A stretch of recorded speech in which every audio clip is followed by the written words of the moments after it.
ಅಪ್ಪ ನಿಜಕ್ಕೂ ಏನು ಅರ್ಥ ಆಗ್ತಿಲ್ಲಪ್ಪ. ನಮಗೆ ತುಂಬ ಭಯ ಆಗ್ತಿದೆ. ಮುಂದೆ ಏನಾಗತ್ತಪ್ಪ? ನೆನಪಿಟ್ಕೋ, ಅವಸರ ಬೇಡ. ರಹಸ್ಯಗಳ ಮೇಲೆ ರಹಸ್ಯಗಳಿವೆ. ಪರದೆ ಕಳಚುತ್ತೆ. ಕತ್ತಲೆ ಪ್ರಪಂಚ ಕಣ್ಮುಂದೆ, ಕತ್ತಲೆ ಲೋಕ ಕಣ್ಮುಂದೆ. ಜಗತ್ತು ಮುಗಿಯಲ್ಲ. ಇಲ್ಲಿ ಜನ್ಮಗಳ ಹಿಂದೆ ಬೇರೆ ಜನ್ಮದ ಕತೆ ಇದೆ. ರಕ್ತದ ಹನಿ, ಭೂಮಿ ಮೇಲೆ ಬಿದ್ದಿರೋ ರಕ್ತದ ಹನಿ. ದಾಹ ಹಳೆಯದು. ಬಾಯಾರ್ಕೆ ಇಂದಿಗೂ ಆರಿಲ್ಲ. ಕಣ್ಣು ಮುಂದೆ ಕಾಣೋ ಸುಳ್ಳು ನಿಜ ನಂಬಬೇಡ.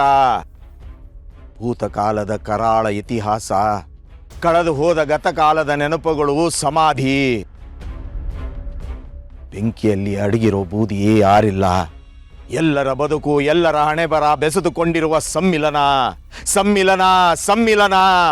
ಚಕ್ರದಿಂದ ಪಾರಾಗುವ ಹಾದಿ ಇಲ್ಲ. ವಿಧಿ ಬಿಡಲ್ಲ.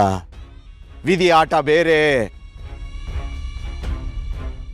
ಕಣ್ಣಿಗೆ ಕಾಣುವ ಪ್ರಪಂಚ ಬೇರೆ, ಒಳಗಡೆ ಮಾಂತ್ರಿಕ ಪ್ರಪಂಚ. ಚಿಟ್ಟೆ ತನ್ನ ರೆಕ್ಕೆ ಬಡಿದ್ರೆ ಪ್ರಭಾವ ದೂರದ ಜಗತ್ತು, ಮಹಾ ಚಂಡಮಾರುತ. ಸಾಗುವ ದಾರಿಯ ಕೊನೆಯ ಹೆಜ್ಜೆ ಇಡೀ ಪಯಣದ ಅಸಲಿ ದಾರಿ.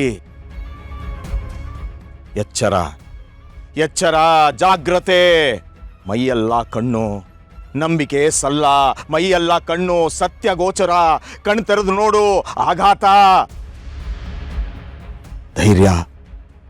ಧೈರ್ಯ, ಆತ್ಮಸ್ಥೈರ್ಯ, ಗೆಲುವಿಗೆ ದಾರಿ. ಮುಖವಾಡ ಬಯಲು. ದುರ್ಗಾ, ಮುನ್ನುಗ್ಗು.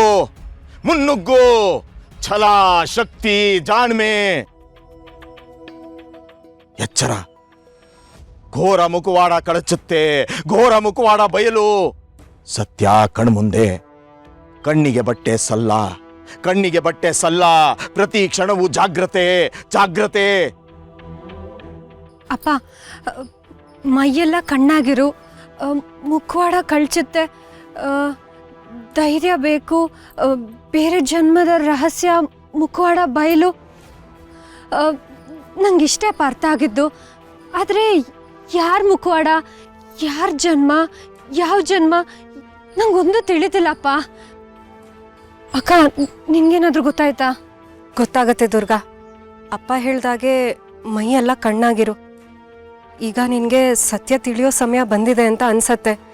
ಯಾರು ಏನು ಅಂತ ನಿನಗೆ ಗೊತ್ತಾಗತ್ತೆ. ಅಲ್ಲಿವರೆಗೂ ನೀನು ಹುಷಾರಾಗಿರ್ಬೇಕು. ದುಡುಕ್ಬೇಡ ಅಷ್ಟೆ. ಸರಿ ದುರ್ಗಾ, ನಾವು ಮನೆಗೆ ಹೊರಡೋಣ.